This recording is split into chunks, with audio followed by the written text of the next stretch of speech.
All right, there we are.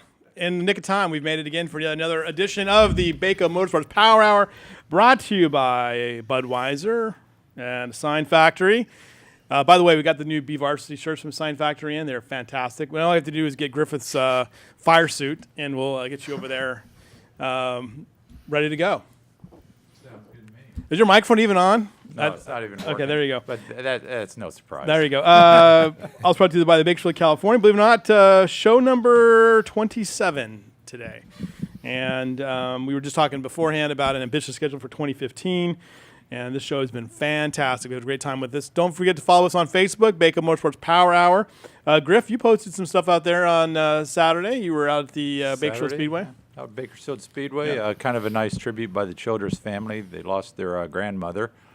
And a little three-wide thing after Brian Childress won the American Stock Championship. So he and his cousins went three-wide around the track backwards, reverse victory lap, and pretty neat little moment.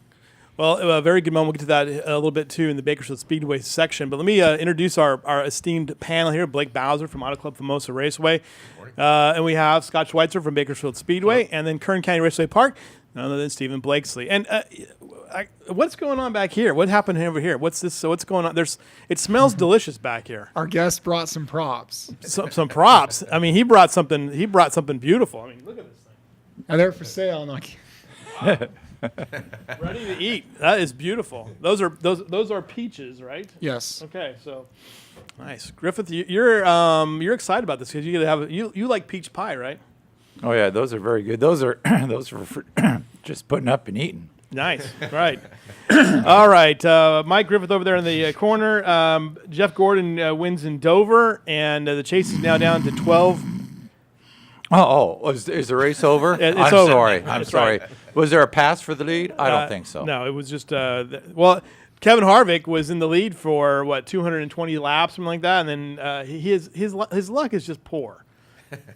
So he just doesn't have any luck. But there he is. So he does go through to he's in the 5th position now on the grid, and he's 12 guys go through. And Griffith, any thoughts there? Let's get on to a racetrack. Dover was just awful. I recorded it like I normally do, and I was sitting there watching it. I was playing it on number 3 on DirecTV. It was so bad. So you didn't and really... not missing a thing. That's how fast I zoomed through there because you could just see there was no passing. Wow. Interesting. Just my 2 cents worth. Okay. All right. Just making sure. Harvick, kind of an interesting quote here. We're just handing out Christmas presents to people for winning races that we should be winning. But all in all, the Budweiser guys did a great job. It's just crazy luck. It's just unbelievable that it can happen. I think I guess it was they knocked the valve stem off on a tire change. He came in leading, went out leading, went on the racetrack, flat tire. Yeah. In fact, this is the tail end of a quote where he talks more about that valve stem issue. Does Harvick have he doesn't think he has the right kind of luck, guys, to win this thing. I'm starting to have my doubts here, but maybe I should have some confidence. Well, he's got to love the new format because all he has to do is make it to the final round and then turn his luck around. Right. So if he just keeps running, up front and then salvaging days and making the cut. All he's got to do is win Homestead, and it's over. Interesting. I mean, it seems like he's always there. It just can't seem to something bad happens. The luck is just not there. He's fast every week. Yeah. I mean, he's on the pole pretty consistently. He's leading laps for long periods of time, and then something goes wrong, either with the pit crew, which then they changed out and everything.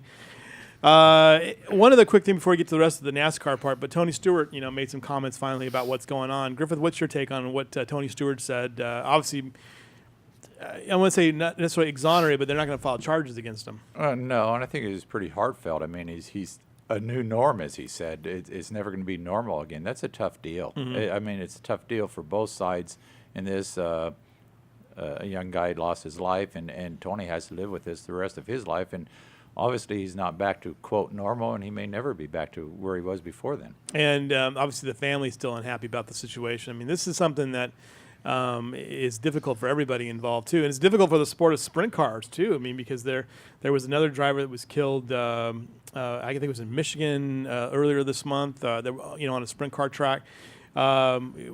Stephen, Scott, what's your guys' thoughts on the future of sprint car racing? Does this kind of make it more negative, or is it going to keep going? Well, It's kind of amazing that, I mean, they have the accidents in sprint car racing, but it wasn't until Tony's situation that it really came to the limelight. Right. Like the accident that happened a couple weeks ago, nobody ever really heard about it or said anything. Yeah. So, Tony was great for sprint car racing because he would show up at tracks, the day before his NASCAR race and fill those dirt track grandstands and put on a great show. And Casey Kane does that. There's a lot of NASCAR guys that do Right. that, and it's a shame with Tony. I think he made a statement that he may not be doing that anymore, and obviously we know why. And it hurts everybody. Right.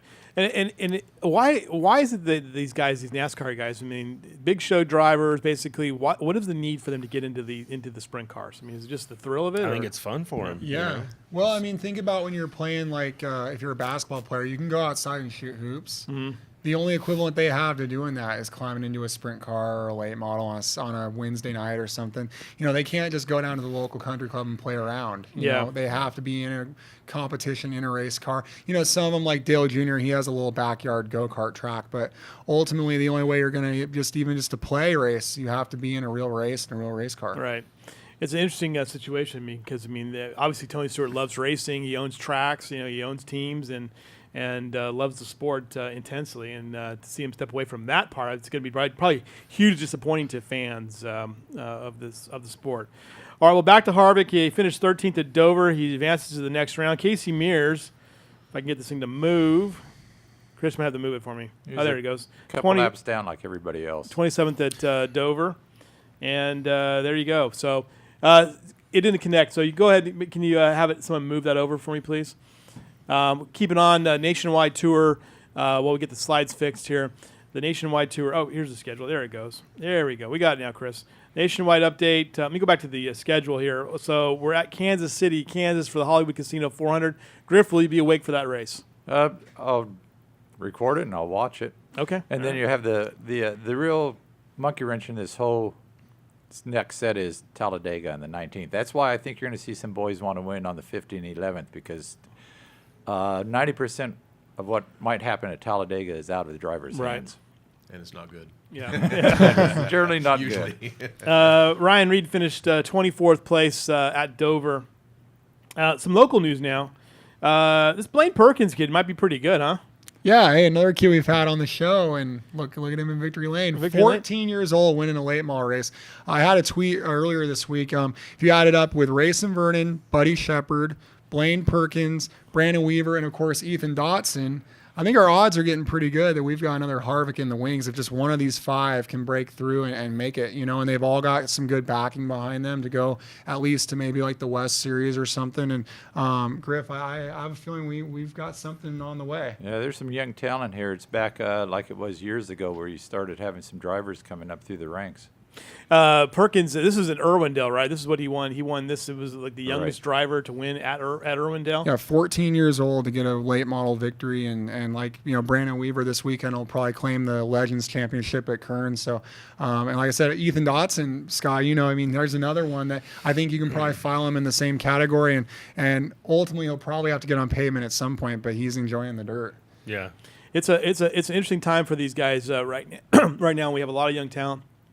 We're going to get some young talent, the young champions here in a minute. And then Derek Thorne. Another win, fourth this year on the Southwest Tour for Derek. Just dominated that race in Colorado, won by, I think, 6 seconds. Led every lap and was a fast qualifier. So I was trying to figure that out because I think it was Blaine Perkins' dad that shared the video of Derek Thorne winning that race on Facebook. And so he was watching that, and I think Blaine was racing in Irwindale. Well, you'll notice the 4-star fruit on the hood. Yeah, right. So I think he might have had a hookup over there. The Colorado race was on Sunday, so he flew to Colorado to watch the race. Interesting. Very good. All right, coming up next, Auto Club Famosa race. We had a little import show out there, a little Honda, Toyota, Hyundai action. Filled up. There's a nice line there. We'll also look at the progress of the new control tower.